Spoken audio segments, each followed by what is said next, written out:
Critical Library Mismatch Involving the Windows Error Reporting Service DLL.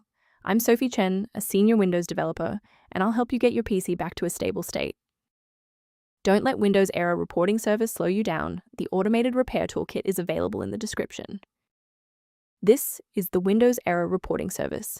It manages the background threads that monitor application health and upload crash signatures.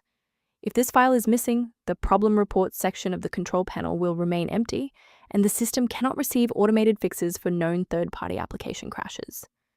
Let's get to work. We'll start with the most common fix for this specific error. Wersvc is a fundamental part of the Windows execution layer. To fix it, launch Command Prompt as an administrator and run sfc/scan now to perform a diagnostic scan and repair of all protected system resources. If you're still seeing the missing file notification, we should attempt to force a synchronization between the software and the OS. A quick system restart is a practical way to ensure that all shared libraries, including Windows Error Reporting Service, are being loaded correctly into the current session's memory. To keep this tutorial handy, make sure to bookmark it or hit like button before you reboot. It saves you from having to look for the video again once you're back online. Still seeing the error? Let's move to the next actionable step in our guide. You can pause the video here if you're still waiting for your desktop to load. Since a standard reboot didn't restore the system manifests, we need to perform a deep repair of the Windows image. First, open Command Prompt as admin.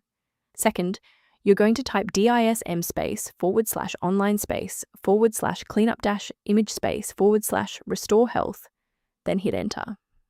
Why are we doing this?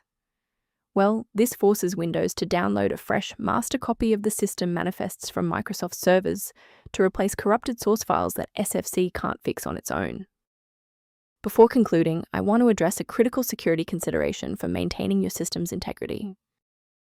Remember that Windows Error Reporting Service DLL operates within a complex software ecosystem. Modifying it manually without updating its linked dependencies can lead to permanent environment errors. To support your system's overall health without the complexity of manual directory management, a maintenance utility is a solid option. To review professional system maintenance concepts, the diagnostic kit below includes Windows Error Reporting Service documentation. I'm Sophie Chen, and I appreciate you watching. If this guide saved Windows Error Reporting Service workflow, please subscribe for more professional troubleshooting and tech advice.